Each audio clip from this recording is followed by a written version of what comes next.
en los diarios, Claro que sí. o ver las causas que tiene abiertas. Metámonos en el tema Milei y el Papa, porque después vamos a meternos en el tema del cepo y cuándo creemos nosotros, hablando acá, que podría salir el gobierno del cepo. Pero Milei, ¿le está contestando al Papa cuando dice lo que dice hace horas nada más? Naturalmente, también se nos cuestiona la política social. Dice que no tenemos corazón. Yo diría que no tienen cerebro lo que hacen ese comentario. Bueno, de hecho, muchos no les gustó el último posteo que hice en Instagram del virus Cuca12. Le hablaba el Papa. ¿Sí? ¿Le hablaba el Papa?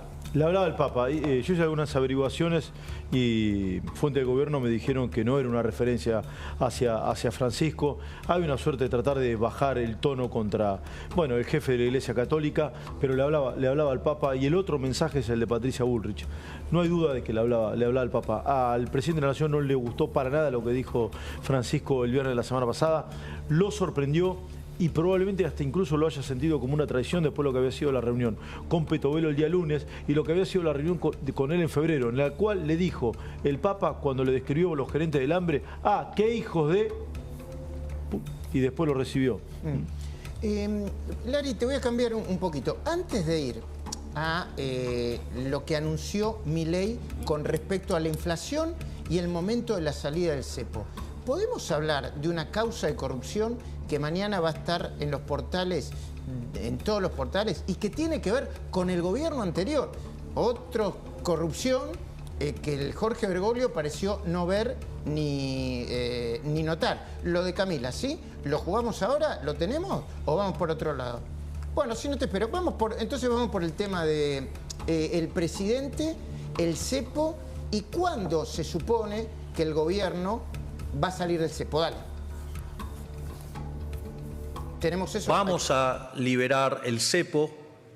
El cepo lo vamos a liberar cuando la tasa de inflación que tiene el programa macroeconómico sea cero. Básicamente ustedes tienen una inflación observada en el consumidor que es 4% y una inflación inducida por el programa, dado los controles de capitales, dado el crawling peg y la inflación internacional del 2,5%. Por lo tanto, esa inflación hoy está en el 1,5%. Cuando ese 1,5% haya desaparecido, se va a dar en una situación donde además las LEFIs hayan desaparecido y la base monetaria en el formato tradicional coincida con la base monetaria amplia.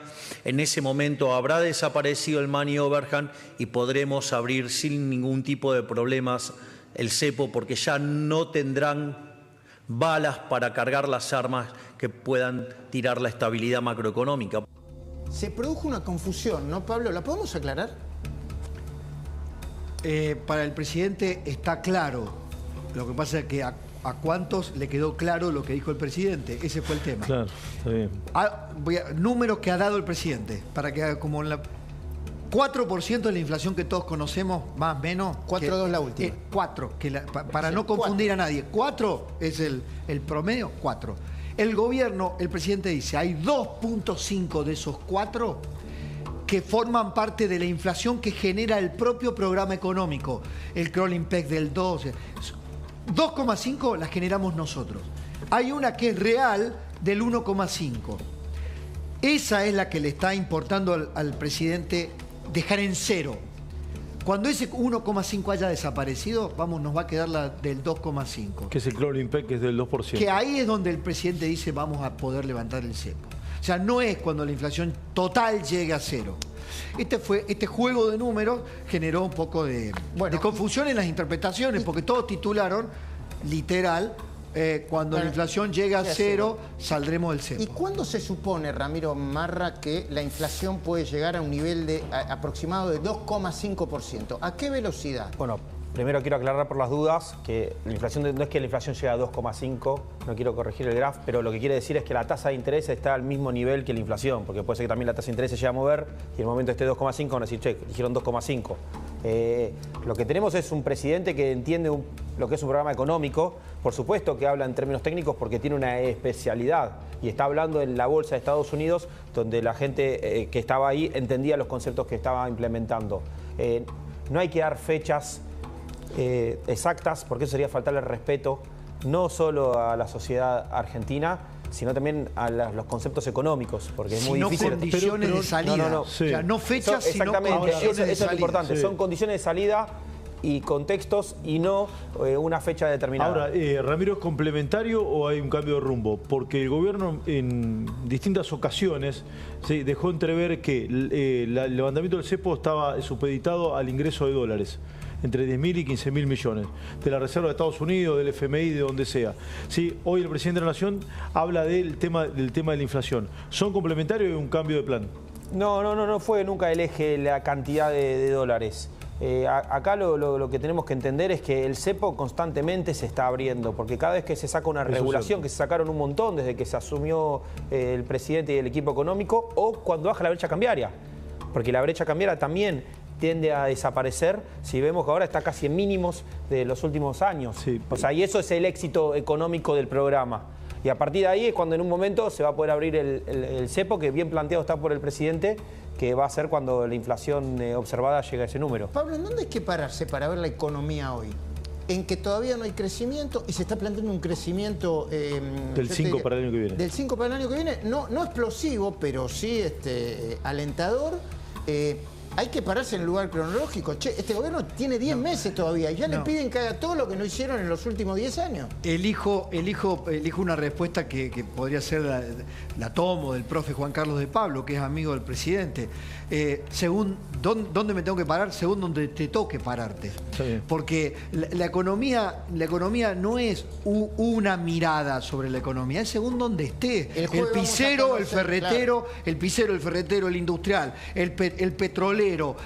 Tienen visiones diferentes sobre un mismo momento económico.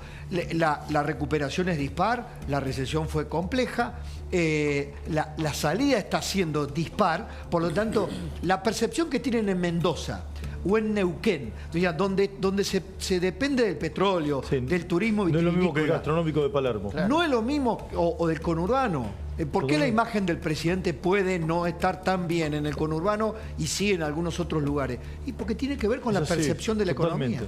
Totalmente. Hablamos de economía, hablamos de corrupción, hablamos de la doble vara, de no hablar de algunos temas que sucedieron en el pasado y de echarle la culpa en el presente a todo lo que hace o lo que deja de hacer este gobierno. ¿Qué es lo que nos vas a mostrar ahora, Camila Dolabjian? Presten atención, por favor. Bueno, una novedad importante, Luis, porque después de 8 años llega, tenemos fecha para el juicio oral y público a Andrea del Boca, Julio De Vido y 8 personas más que fueron procesadas por Mamá Corazón, por esa serie que se investigó durante toda la instrucción que tuvo, o según lo que obviamente se está tratando de probar, que tuvo una serie de irregularidades que fueron denotadas allá por 2019. O sea, imagínense, hace 5 años estamos esperando que se determine una fecha para el juicio y ahora la tenemos. Va a comenzar el juicio el 6 de marzo del año que viene. Todavía faltan varios meses. Pero ya se anunció. Efectivamente, sí, se comunicó el viernes pasado, Luis. Van a ir a juicio oral y público 10 personas en total. Son 9 funcionarios del kirchnerismo, obviamente entre los cuales está Julio De Vido y Andrea del Boca, que además hoy hizo un comunicado. Ahora lo vamos a ver ahí en pantalla, Luis. Sí, ya hizo un comunicado hace unas horas nomás. Hace menos de una hora ya publicó algo. Ahí lo tenemos. A ver, ¿lo pueden acercar un poquitito más? Quiero comunicarles yo misma que después de una larga espera de 8 años, finalmente el juicio que va a poner luz ya tiene fecha de comienzo en 2025. Sí, el famoso juicio del que tanto se habló. Sepan que quien más empujó deseando que esto comenzara fui yo. Nunca me escapé ni me escondí. Celebro esta noticia. Le doy la bienvenida con total seguridad y completa transparencia. Será justicia, dijo Andrea del Boca, que además va a ver pasar a 97 testigos en este juicio, entre los cuales están los actores Marcelo Mazzarello y Fabián Macei, figuras del espectáculo como Fernando Dente, políticos como el diputado diputado Hernán Lombardi, Tristán Bauer, el exministro de Cultura, y seguramente tendrá también a Alejandro Alfi, el periodista del diario Clarín, que investigó, del diario Clarín, que investigó mucho este tema, y Sebastián Ortega, el director de cine. Exactamente. En términos relativos fue bastante rápida, digo, comparado con la demora promedio que tienen las causas de corrupción, ¿no, Hernán? Sí, fue bastante rápido. Lo que pasa es que ahí hay una pregunta de fondo, ¿no? ¿Qué tenía que hacer el Estado con una universidad financiando una novela? Vamos de nuevo. ¿Qué tenía que hacer el Estado? Con un programa oficial utilizando la tercerización de una universidad para financiar una novela. El abogado Andrea del Boca te diría es un tema político, no judicial. Claro. No, pero digo, si hay una productora que puede hacerlo, lo puede hacer muy bien, digo. Totalmente. Hablando de abogados, Camila, entiendo que el abogado Andrea del Boca sigue siendo el doctor Fioribello, que era el mismo de Fabiola Yáñez. Juan Pablo Fioribello, que además fue, aquel abogado que dio mucho de qué hablar cuando él empezó a hablar en nombre de Fabiola Yáñez, pero no había sido designado todavía como su letrado. Hablando de la causa de violencia de género, de Fabiola Yáñez contra Alberto Fernández.